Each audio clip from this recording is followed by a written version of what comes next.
অনির্বাণের জন্য বিশাল বড় এক ডিল নিয়ে হাজির হলো অনির্বাণের অফিসে নীলু। হ্যাঁ বন্ধুরা, ভিডিওতে লাইক দিয়ে দিতে থাকুন। যে মুহূর্তে কিনা অনির্বাণের অফিসে অনির্বাণের অ্যাসিস্ট্যান্ট বলতে থাকে যে স্যার এখানে আপনার শালিকা নীলাঞ্জনা এসেছে আপনার সঙ্গে দেখা করার জন্য, তাকে কি ভেতরে অ্যালাউ করবো? ঠিক সেই মুহূর্তে অনির্বাণ বলতে থাকে যে নীলু হুট করে অফিসে কেন এসেছে, নির্ঘাত কোনো বদ উদ্দেশ্য নিয়ে এসেছে। অন্যদিকে যখন নীলাঞ্জনাকে অনির্বাণের কেবিনে যাওয়ার জন্য অ্যালাউ করা হয়, ঠিক সেই মুহূর্তে নীলাঞ্জনা অনির্বাণের কেবিনে গিয়ে বলতে থাকে যে অনির্বাণ দা ভেতরে ঢুকবো। ঠিক সেই মুহূর্তে অনির্বাণ বলতে থাকে যে তুমি কি কারো পারমিশনের অপেক্ষা রাখো, চলে আসো ভেতরে। অন্যদিকে নীলু বলতে থাকে যে অনির্বাণ দা এবার কিন্তু আমি বিশাল বড় একটা তোমার জন্য অফার নিয়ে এসেছি, সময় থাকতে লুফে নাও এই অফারটা, নয়তো বা পরে দেরি হয়ে গেলে কিন্তু এটা আর কোনো মতে তুমি এই সুযোগটা পাবে না। ঠিক সেই মুহূর্তে অনির্বাণ বলতে থাকে যে এটা কী অফার বলো তো। ঠিক সেই মুহূর্তে অনির্বাণের হাতে যখন নীলাঞ্জনা নিজের প্রেগনেন্সি রিপোর্টসগুলো ধরিয়ে দেয়, ঠিক সেই মুহূর্তে অনির্বাণ বলতে থাকে যে তোমার প্রেগনেন্সি রিপোর্ট তুমি আমার হাতে কেন ধরাচ্ছ বলো তো, আর তুমি কনসিভ করলেই বা কবে বলো তো, এই পুরনো খবর তুমি আমার কাছে কেন নিয়ে এসেছো বলো তো। নীলু আমি কিছু বুঝতে পারছি না, তুমি আমার সময় লস করার জন্য যদি এখানে এসে থাকো তাহলে আমি তোমাকে বলবো যে তুমি দোহাই লাগে এখান থেকে বেরিয়ে যাও, তুমি বরঞ্চ বাড়িতে এসো, আমি অফুরন্ত সময় তোমার জন্য রাখবো, তখন নয় তোমার এই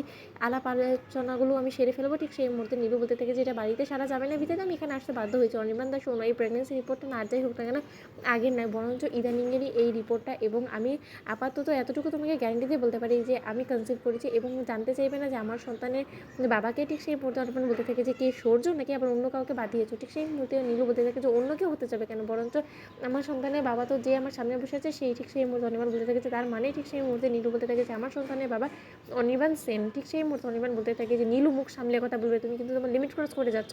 আমি সব কিছু মুখ বুঝে চুপ করে সহ্য করছি বিধায় কিন্তু আমি সবসময় তোমার আর সকল কথায় হ্যাঁতে হ্যাঁ মেলাবো সেরকমটা কিন্তু নাও হতে পারে। ঠিক সেই মুহূর্তে নীলু বলতে থাকে যে অনির্বাণ তা একদম চিৎকার করার চেষ্টা করবে না, চিৎকার করলে কিন্তু কোনো মতেই তোমার দোষ কোনো অংশে কমে যাবে না অনির্বাণ দা। ঠিক সেই মুহূর্তে অনির্বাণ বলতে থাকে তার মানে তুমি কি বলার চেষ্টা করছো, তুমি আমার সন্তানের মা হতে চলেছো, সেটা কি করে হতে পারে বলো তো, আমার সাথে তো তোমার কোনো রকম কোনো সম্পর্ক নেই, তুমি কি বলার চেষ্টা করছো বলো তো। তুমি যদি এটা নতুন করে চক্রান্ত করে আমার এবং রায়ের সম্পর্কের মধ্যে ফাটল ধরানোর চেষ্টা করতে থাকো তাহলে আমি তোমাকে বলে দিচ্ছি নীলু, তুমি লাখ চেষ্টা করো কোনো মতেই রায়কে এই কথাটা বিশ্বাস করতে পারবে না। অন্যদিকে নীলু বলতে থাকে যে রায় দিদিভাইকে বিশ্বাস করতে পারি আর না পারি, আমি কিন্তু আইনের সহযোগিতা অবশ্যই নিতে পারি। তুমি নিশ্চয়ই খুব ভালো করেই জানো এই কথাটা, যে আইন কতটা স্ট্রিক্ট। যখন কিনা কোনো মেয়ের কেউ শ্লীলতাহানি করার চেষ্টা করে তখন যে আইন কোনো মতেই তাকে ছেড়ে কথা বলে না, তাকে রীতিমতো ধর্ষকের হিসেবে গণ্য করা হয়, এবং তার কী শাস্তি হতে পারে তুমি নিশ্চয়ই সেটা বুঝতে পারছো। তাহলে একবার ভেবে দেখেছো যে এই কথাটা যখন রায় দিদিভাই জানতে পারবে যে ওর স্বামীকে ধর্ষণ করার অভিযোগে পুলিশ অ্যারেস্ট করেছে, তখন রায় দিদিভাই নিজেকে কী করে সামলে রাখবে। রীতিমতো রায় দিদিভাই অসুস্থ হয়ে পড়বে, এবং ওর অসুস্থ হওয়া মানে তো ওর সন্তানের ক্ষতি হয়। আমি